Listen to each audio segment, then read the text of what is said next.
Austerus here, welcome YouTube, potentially. Today we're gonna talk about the Void Knight build, Void damage, melee build, two-handed weapon. We concentrated on Void Cleave and Erasing Strike abilities, with Rive for some mana and a little bit damage here and there.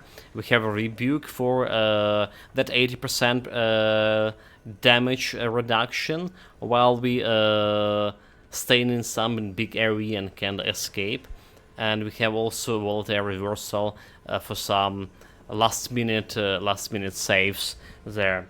So here we go. First look, we're gonna be starting with showcasing the build, how it's working in obelisks, right? How their actual gameplay looks like for the Void Knight, for our combination of skills. And then we're gonna talk about our skills themselves, passives, our skill point distribution on the skills, why we're using a two-handed weapon and why it's axe weapon, not a sword, not a mace, but specifically axe, what the benefits to having axe there.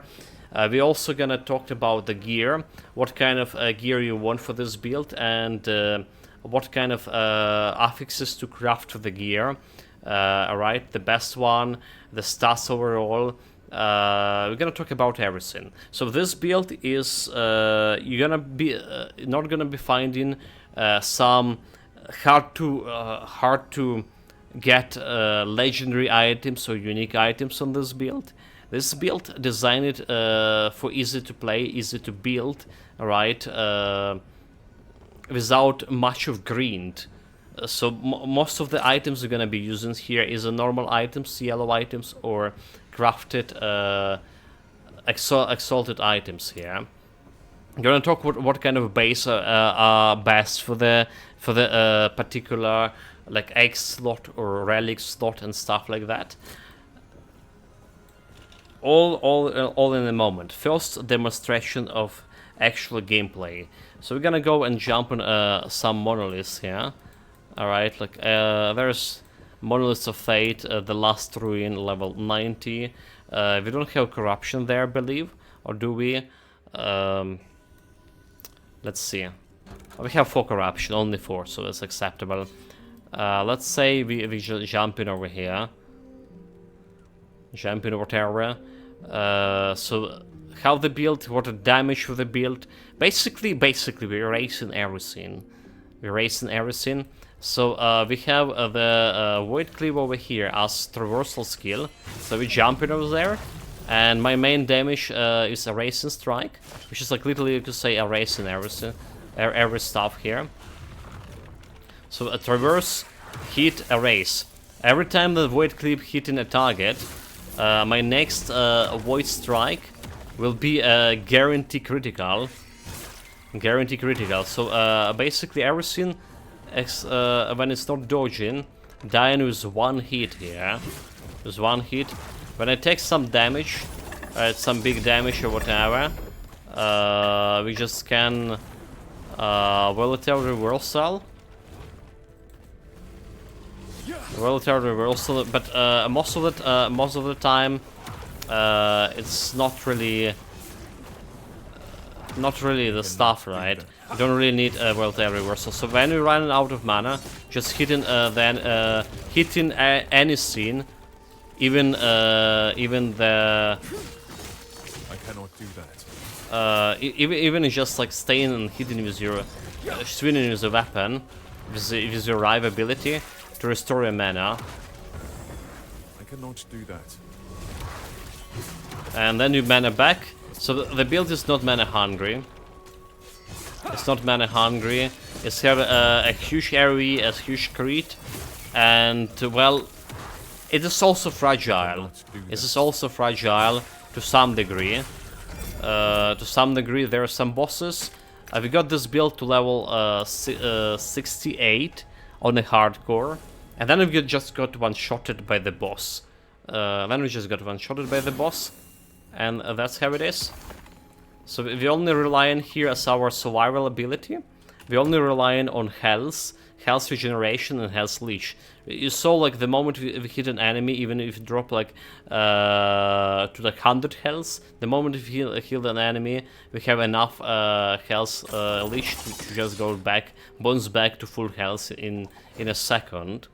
However, the amount of health itself, the boss that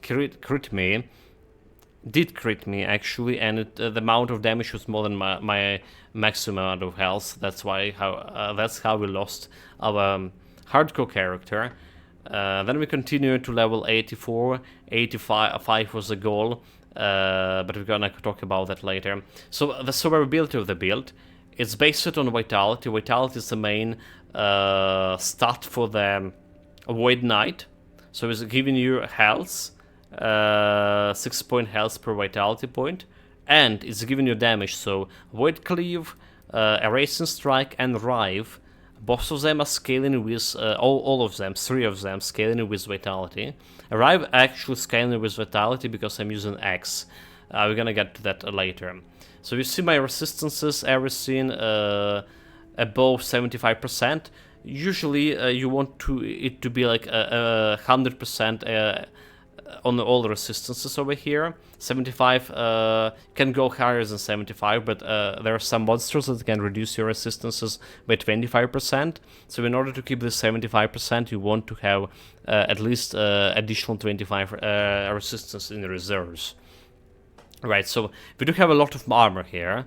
We don't have a lot of armor, 58% damage reduction from armor itself, and we go into 64, additional 6% while we in fighting. The moment we kill the first enemy, our actual DPS and the armor value are gonna increase due to the passive skill points. But again, there is no shield, there is no energy shield, or they called ward in this game, meaning if you get crit, you died. So it's important to have the critical strike avoidance 100%. Unfortunately, we didn't have 100% when we got one-shotted, and that actually was ended our hardcore run. Right, it is hard to craft this. It's a hard to craft a critical avoidance. It's a lot of RNG, and we're trying to get as easy as possible of RNG. For normal softcore play, the build is very enjoyable. Like you're saying, it's erasing everything. The only problem I had with the build is traversal, right? So we're using the Void Cleave as traversal skill here, and it's great, but it's not as great as, for example, implant skill on the Warlock we had on Acolyte class. They just jump in and giving you haste after that. So not so great, and with my 30% movement speed, I feel like slowing down by actually like moving around. That is. So our other stats, defensive stats here, like important one, critical avoidance. Endurance, we don't really care because we're getting one-shotted anyway. The damage increase, melee damage and void damage 600 almost 700. That's critical strike multiplier 277. So we have a guarantee crit, like I say, with erasing strike, and that's getting multiplied more than usually. For every point spent into Void Knight, we have in plus percentage. Plus 1% to multiplier for critical strike. So what is Void Knight as it is? We never mentioned what is Void Knight. Void Knight, why we play in melee build, for example, the bonus for Void Knight is 75% increased melee void damage. If you play in melee class, melee skills, so you have this 75%, and the Void class as itself has ability called Echo, right? So your melee attacks, throwing attacks, or void spells have 10% chance to be repeated by Echo 0.5 seconds later. And we can increase the 10% chance further up to 40%. My current build utilizes 35% Echo chance. It's happened pretty often, and it's also given more damage than actually initial strike for some skills. This is like really great too. So, the skill, the passives, let's start with the passives, then move to actual skills, and then move to the gear, discussion of the gear for this build, and stuff. The passives here on the P, we have 20 points in the Sentinel, we put the Fearless, Vitality, and increased health regen for this build. Vitality is the main stat for the build, where the damage come in and where survivability is coming from. We have a Juggernaut for additional strength. Some skills do utilize the strength as well, on par with Vitality, like a Racing Strike, also scaling with the strength. If you press the Alt over here, you can see that the strength scaling for a Racing Strike was 136%. It's actually not scaling with Vitality, by the way. Vitality scaling for Void Cleave, 200% over here. And the strength scaling with Rive here, but we actually it's actually Vitality scaling, not strength scaling. So they need to fix the tooltip, because Vitality is my scaling instead of strength here, and for the Rive. So more back to the passive. We have Armorclad. Armor is another mechanic that provided me survivability. Armorclad and the damage taken from nearby enemies minus 10%. That's survivability there. Again, just flat health. I do feel it's not enough for 99% you're just doing okay, but that 1% you fight in the boss and hit one shooting you, and you feel like, oh my god, like this really happened.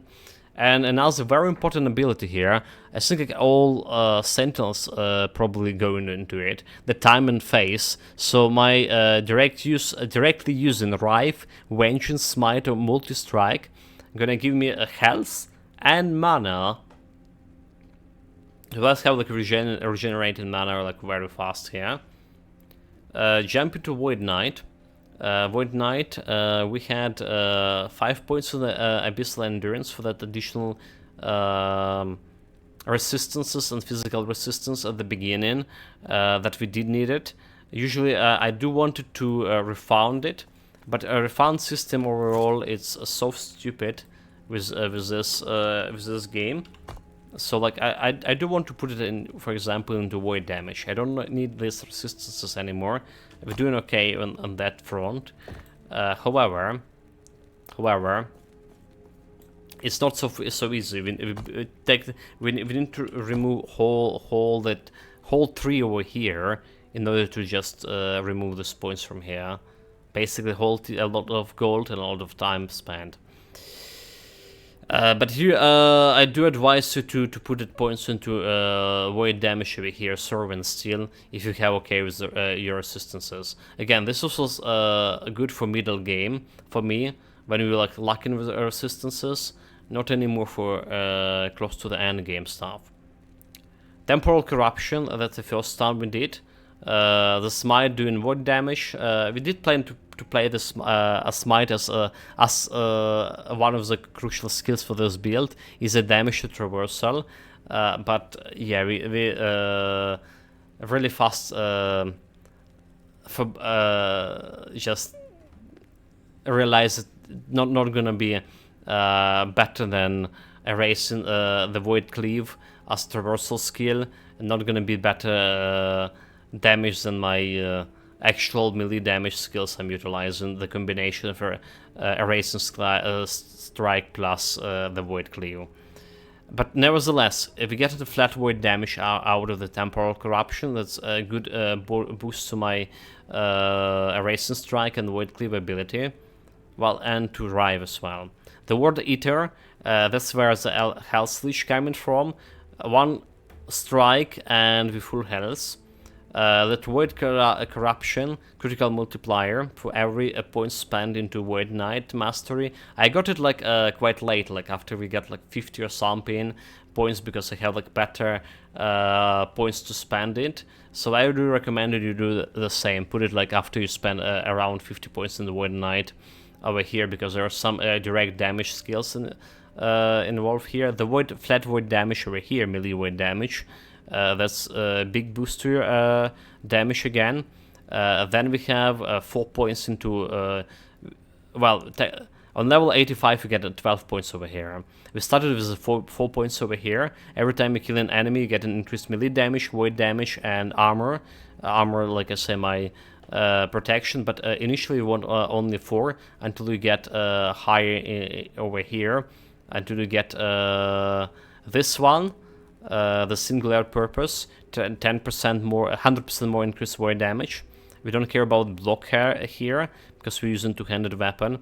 And there's eternal form, vitality. You want this one until we start leveling up this.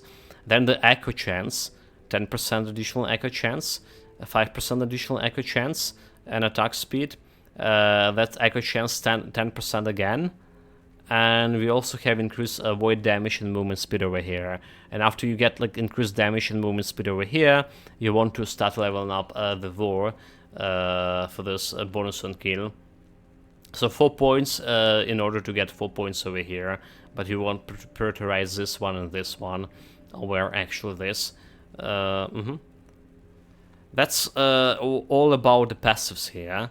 All about the passives, the skills, and the distribution of my skill points.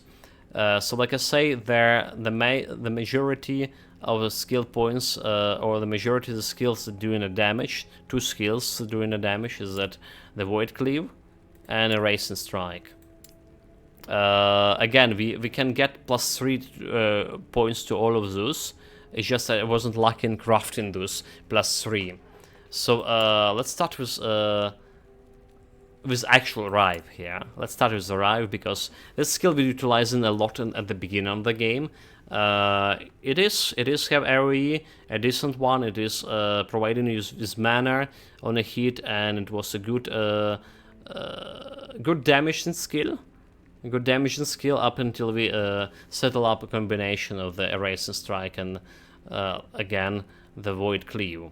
So what we have here, important part is a weapon specialist. That's why we use an X. So void damage per vitality scale with we get in void damage, and this the damage is gonna scale with vitality if you use an X for the Rive.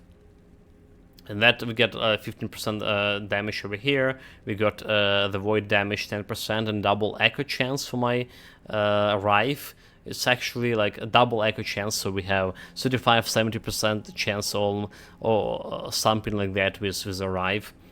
We have the bound weapons. You probably want 4 points here.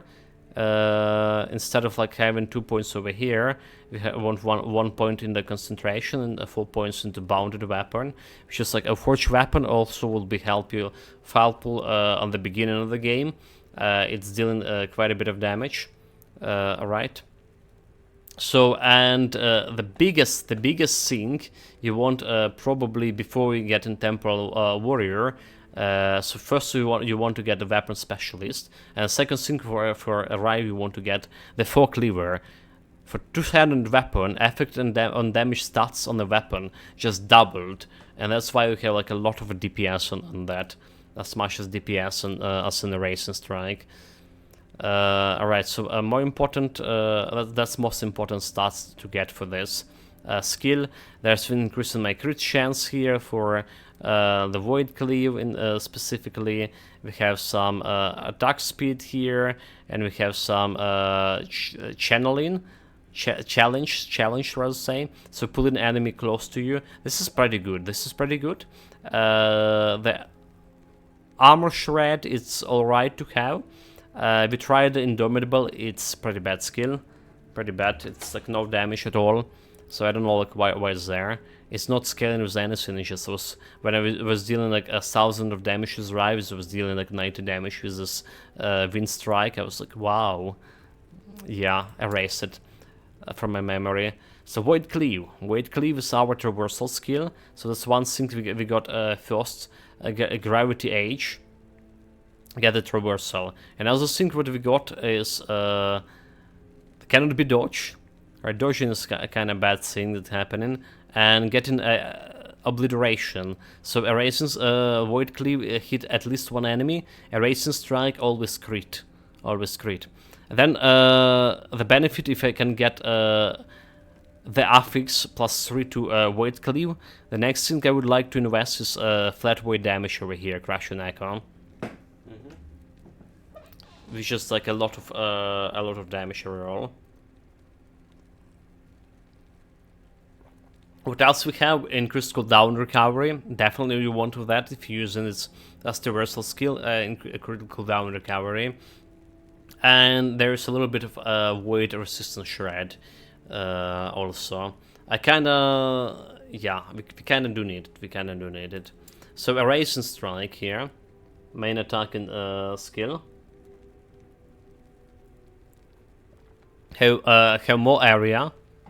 Void Rift area, melee area, right? When we use an X, that area increases even faster by 100%. So basically, erasing it, so a big portion, portion of the monitor, right? And we have cooldown spell damage and void melee damage here, so increasing the damage to the erase and strike itself. That void shred chance. Once hit, one void hit gonna get to +3 stacks of their void shred, which is like each stack is 5%. We have the additional charge for this, and cooldown recovery speed over here. That's like important stuff to have. And then the last points, 10 damage increase, which is another, if I get +3 to here, I would probably spend all this stuff that left into Erasure of Living. 10 more damage, it's substantial, especially in late game. Next skill is it's a volatile reversal here. It's just there to I call it fancy potions because that's how it is. Fancy potion, you get damage really fast. And if you're not dead yet, volatile reversal, you're back. For that, we get cooldown recovery speed for it, minus 50% and minus 300% over there. Dodge rating when you evaded actually, so cooldown here is 5 seconds for it. We have time sap and ward time, but this is inconsequential, any of this. Void Rift and area of damage and damage taken when you void rifting is a little bit boost to your damage overall, but again the most important here is the cooldown for me, at least, so I don't really using the volatile reversal that often, don't really getting damage that often to the point that I actually need to use volatile reversal. That's a thing. Alright, everything can be just coming back to full health if you hit the enemy once with my health switch. But actually important survivability skill is a rebuke. Rebuke, if I hold the ability, channeling for 2 seconds, everything that dealing damage is 80% dealing less damage to me. Every incoming damage reduced by 80%, and sometimes in the boss fights we just can escape the big AoE, or it's just not enough time, not enough like range, not enough of my traversal skill, or not enough time to actually escape. You press and rebuke, you survive through this strike, you keep damaging. Important skill to get for rebuke is additional charge and cooldown recover speed. That's all you need there. Everything else is a secondary. You can probably benefit on this build from health regen, because every time I press and rebuke, my health regen overall is 88 over here, and rebuke getting into 160. So it's like 4 seconds with 2 charges, 4 seconds, not taking damage, and if you're damaged already, it's additional like 500 health, 600 health in 4 seconds, so it's not bad. It's not bad for this build, but overall it could be something better. So we have the Void Fuse Barrier, hit a chance to avoid damage, but this is also inconsequential because the rebuke itself not really doing much of a damage when you get hit. Alright, so that's a short explanation, reasons why and so behind the skills. And now the important part, the gear. The gear, like you see, we do have one legendary or unique belt. It's there for resistances. For resistances, you could replace this belt with the Spider Silk Sash. It's also given a little bit different resistances, poison and cold, but overall is giving you a lot of resistances, so you can juggle with these resistances using either your idols, which is like idols for me are all doing damage. Most of the idols doing damage here. So 58 increased melee damage, void damage, 35 increased void damage, 16 void damage, 75 increased melee void damage, and 16 void damage. But you can juggle your resistances over here with your idols, and with some of gear that have the sash over here that giving you the belt. There's 43 resistances to both poison and cold. It does look a good item. It does good item for if you're not gonna find this the forest belt. But most of the gear here is something like you can actually craft and you can find more or less easily. How lucky will be with actually crafting it is a different question altogether. So the axes itself, like every axe, every 20 or 10 levels or so, we have two-handed axe with melee damage. Right, the base axe with melee damage. You want to get as much of that base melee damage as possible. So this axe, for example, the best one for level from 71 level to our current level, still, this have 130 base melee damage. Previous level was before level 70. We have this axe with 101 melee damage. Well, actually, this one is better. Level 50, 225 melee damage. Right, and there's another one level 62, 110 melee damage. So those are your bases. Those are the bases. Like I say, generally want the axe with the best flat melee damage there is. Don't care much about that base attack rating. Honestly, you get your attack speed from your passives and elsewhere as well. There's two things you want on your axe, two major prefixes. It is melee damage, rather say not melee void damage percentage, and flat melee damage.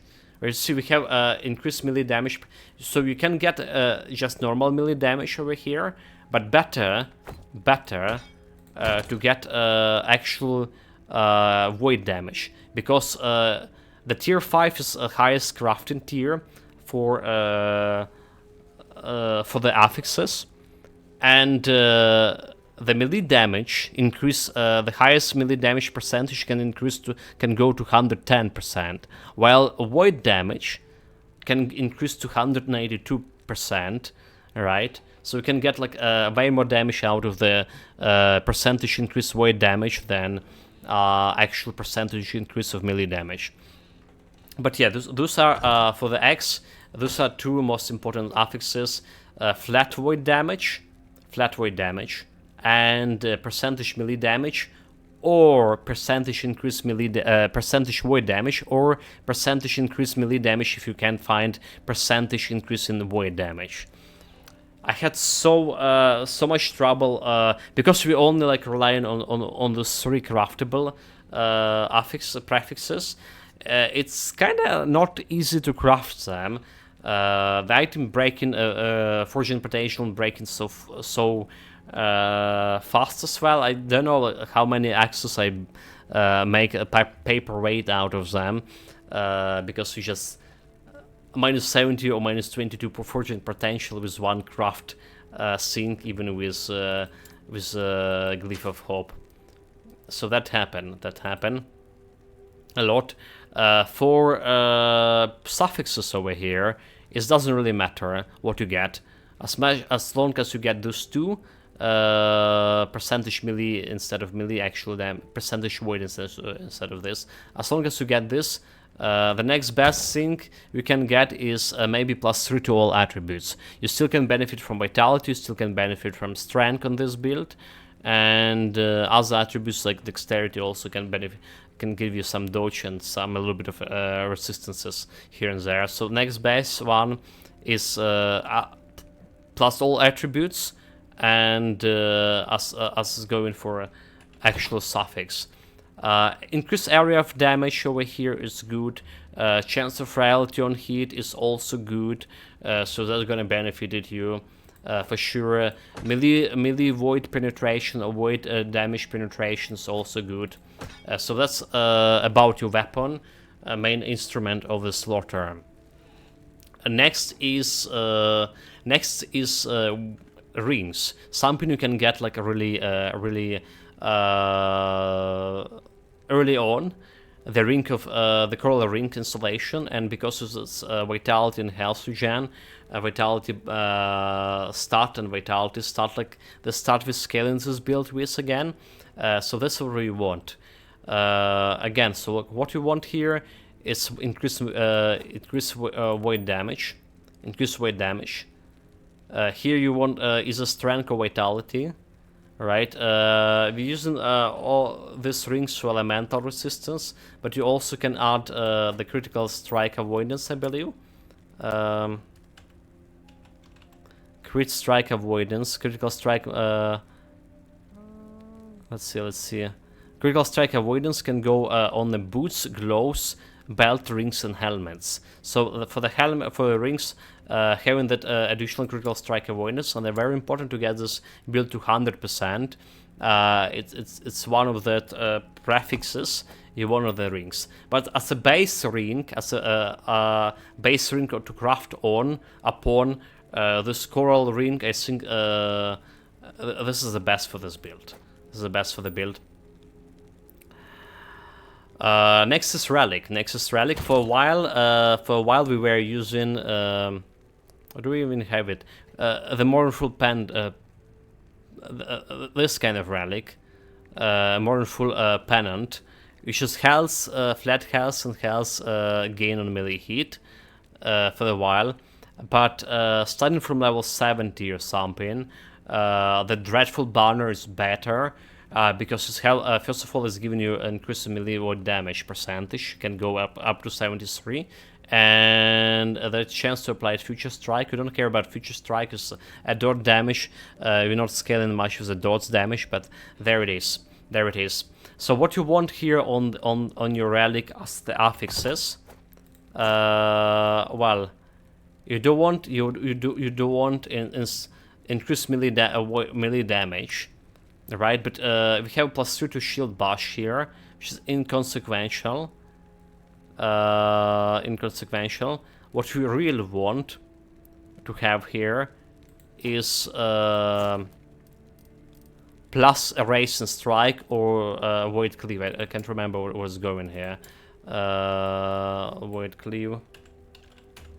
Void cleave going on a relic. Okay, Void cleave can go on a relic. So that's what we absolutely want on a relic. It's going to increase melee damage and increase the Void cleave actual skills +1 to skills, so +3 skills on tier 6. Well, we still want this relic for this void damage flat. Explicit modifier, and whatever we get else here is like some resistances, right? So this is pretty awful thing. We have endurance, we have resistances, but we do have increased melee damage, which is damage, and we have void damage. Those are taken. What you want here, like I say, you can play with the resistances, you can play with skill avoidance, right? Critical strike avoidance. And so on. The breastplate here, again, increased void damage, that we can go. With this breastplate here, Apocalypse plate, that's the best one for level from 70 plus, because it does have increased echo damage here. It's giving you additional armor and giving you that additional echo damage overall. So when you skills echoes is giving you even more damage than actual original skill dealt damage to is. So that's the best base to craft upon. You do want to have this increased weight damage, but more importantly, you want plus 3 to erase and strike. You see, we have only +1 to erase and strike. How do I got it? I used their Glyph of Despair. It's the first time actually Glyph of Despair actually worked for me. So I got like a level 1 erase and strike there, and I encapsulated it with Glyph of Despair, and that's why we have 5 stars on this. So it's additional weight damage, additional points to erase and strike, and we have increased weight damage with this other prefix here. Vitality here as another stats, another prefix, which is also working good for build, and you can put like a bunch of resistances over here. Percentage to health also work. You can get like a lot of health here, right? We have tier 4, tier 5 even better health. So the health is the flat health is your survivability, is your lifeline, and the more the better, the more the better. Before this, we were using something like Myrmidon's Plate, actual critical strike, chance. There was another plates over there that can give you more resistances, like 25% to physical resistance and something else. Those are good before we get an Apocalypse Plate. Alright. The helmet is another helmet that's increasing your echo, the Terror Crown. Before that we were using a different one. Again with like some resistances. Physical and something resistance. This one gives you armor, giving you vitality as a stat, which is good for your health and good for your damage, and echo damage, again good for your damage. For this helmet, critical strike avoidance, vitality, strength as affixes, right? Anything increasing your weight damage or melee damage overall, anything than doing that is good. For their amulets, I found that Jade Amulet is the best amulet over here. I was lucky enough to high roll here and get 15 increased melee attack speed for it, right? The stats itself is inconsequential. Again, you can get that void damage over here. Well, the void damage is what you want here to craft it. Anything else is like whatever resistance you lock in, maybe again critical strike avoidance and stuff. But as long as you have this increased void damage, you are good. As long as you also roll 10 or more attack speed, you're also good on that. Lastly, we have glows. It's a pretty good base for glows, and it is the experimental glows to the boot. So we encapsulated this experimental affix. So if you get this rune of research, is dropping later from those same guys who drop in those experimental items. So you can put this affix just out of there, and we have the strength here. Didn't roll with vitality. So like this, we encapsulated this 10% armor mitigation applied to damage over time, which is good for me. And we have a good armor here as well. Armor is lifeline for me as well, but the prefix over here, freeze rate multiplier, doing nothing for me, right? A chance to shred armor on hit, very good. Critical strike avoidance, very good.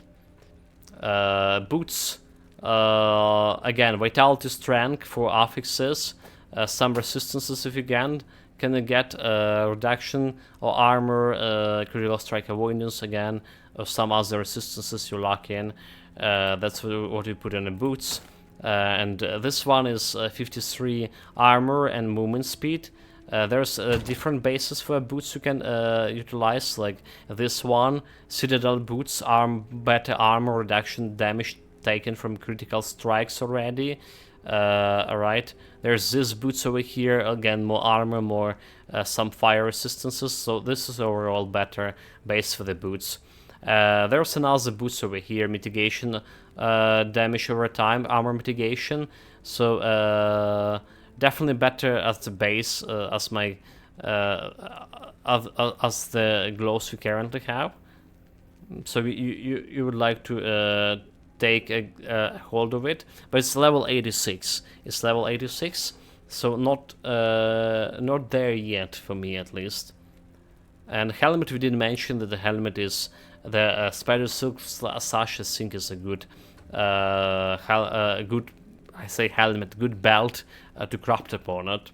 So that's a short about the gear, about what you want to craft, what the base item you want to hold, right? The most notorious one is Apocalypse Plate, Terror Crown, Jade Amulet, which is can drop like very early, same as the Coral Ring, and the Dread Banner. The Dread Banner, the plated gauntlets also can drop like very early, same as the Silket Sash. Yes. I believe that's all for the build to say. I really did enjoy playing it in terms of like we played the Warlock build before, the Cursed Warlock, which was erasing everything, and this build is also erasing everything. So gameplay didn't like change that much. Going there, one hit, everything dead. Two hit, whatever left still alive, also dead. Again,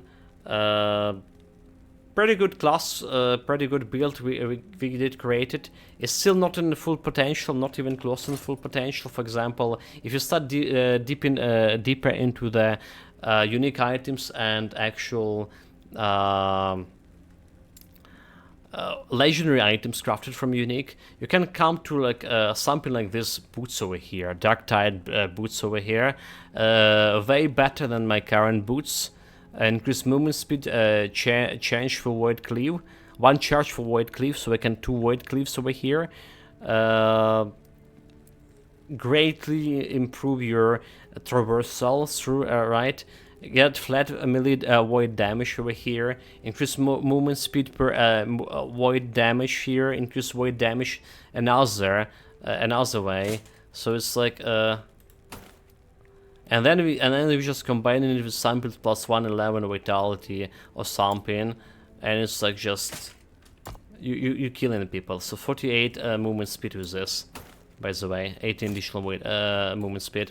So yeah, if you're watching this on YouTube, guys, I would like to hear what you have done with your Void Knight after the level 85, right? Because after level 85 for me is getting too grindy to do the same stuff, same echo over, same monolith over and over to increase this corruption. It's getting too grindy. I'm not a fan of this kind of a gameplay. Alright, I'd rather to go and experiment with other build. Let's have a view in the building. But I would like to hear what you done with your own builds there, further what kind of other item-based item going after level 85. Meanwhile, thank you very much for joining me today. It's been a pleasure to have you all here. Name's Austerius, and we're done with this build